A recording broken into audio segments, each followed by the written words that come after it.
Okay, this is a lung and thorax exam. Normally I have my patient not to be clothed so I can actually see, but for the sake of this video, we will have him clothed.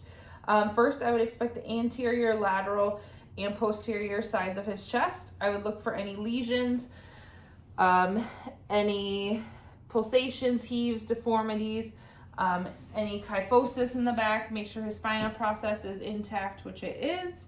And then I would look at his rate and work of breathing. It seems to be an appropriate rate in that 12 to 20 range, and I don't see him using any accessory muscles to breathe, and I don't notice any pursed lip breathing or nasal flaring. Next, I would palpate on the anterior chest. So Alex, tell me if you have any tenderness. Any tenderness? No mass is felt. And then I'm going to check for tactile fremitus. So every time you feel my hand on you, will you please say 99? 99. Good. 99. Good. 99. Good. 99. Good. 99. Good. 99. Good. So I felt the vibration every time he said 99. So I know that there's no consolidation in the lungs and that the lungs are working appropriately. I'm also going to palpate for pulsation and thrills. So you don't need to say anything. I'm going to check the right second intercostal, the left second intercostal, the 3-4, the tricuspid, and then the apex. Good. Nothing. Now I'm going to percuss. I should just hear resonance over the lung field.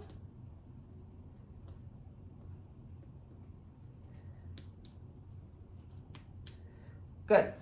All I hear is resonance. I don't hear any dullness or hyper resonance, so that means his lungs are working good.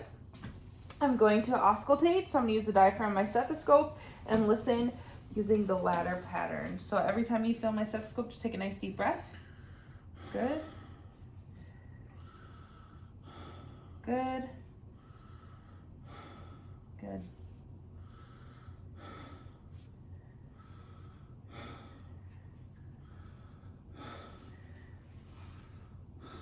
Good. Good, thank you.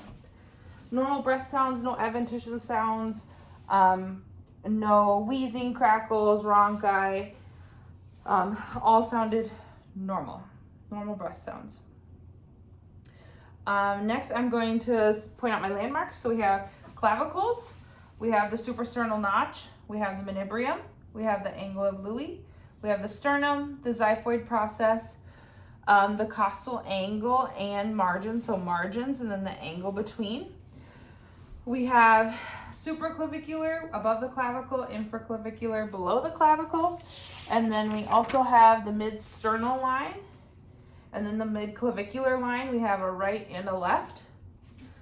And then we have, if you lift your arm up for me, Alex, we have the anterior axillary line, which is more towards the front, the mid-axillary line, which is right down the middle, and the posterior axillary line, which favors the posterior. Perfect. Okay, I'm going to have you turn around, and we'll do the posterior side. Okay, I'm going to do the same thing. I'm going to assess for any lumps, bumps, masses.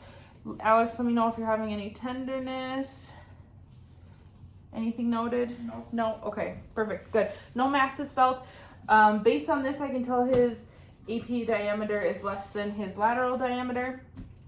Next, I'm going to check for his thoracic expansion at about 10. Okay, take a nice deep breath for me, Alex. Good. Do one more. Good. Okay. Thumbs move like they're supposed to.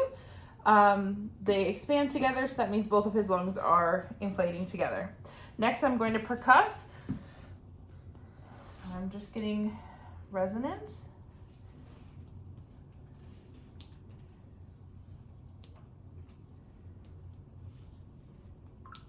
Good, just resonance. If I was to do it over the scapula, I would feel that dullness, which I do. We're gonna check for diaphragmatic excursion now. So Alex, what I'm gonna have you do first is I'm going to have you take a deep breath, and I'm gonna have you exhale in and then hold it. And then take a deep breath in and hold it. Good, okay, I'm gonna palpate for resonance until I feel that dullness. Okay, right there. Okay, you can breathe. And then if I had a marker, I would line it right here. Alex, I'm gonna have you take a deep breath in and blow it all out and leave it all out. And then I'm gonna take from that point and go up till I hear resonance, which is right about there. And this would be my diaphragmatic excursion, which normal is 3 to 5 centimeters. I'm also gonna look for CVA tenderness. So your CVA is where your 12th rib comes in and meets your spine. And it would be right in here. Any tenderness at all right in there, Alex? No? Good. Okay, good. I'm going to auscultate. Okay, nice deep breath every time you feel my stethoscope, okay? Whenever you're ready. Good. Good. Good. Good.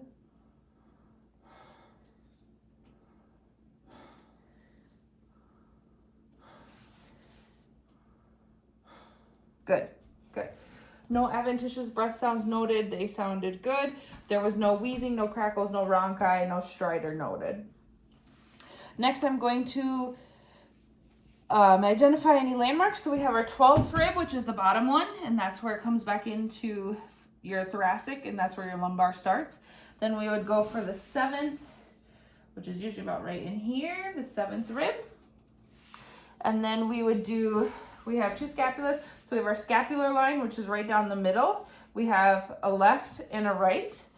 And then we have the costovertebral angle, which I already kind of showed you was down here.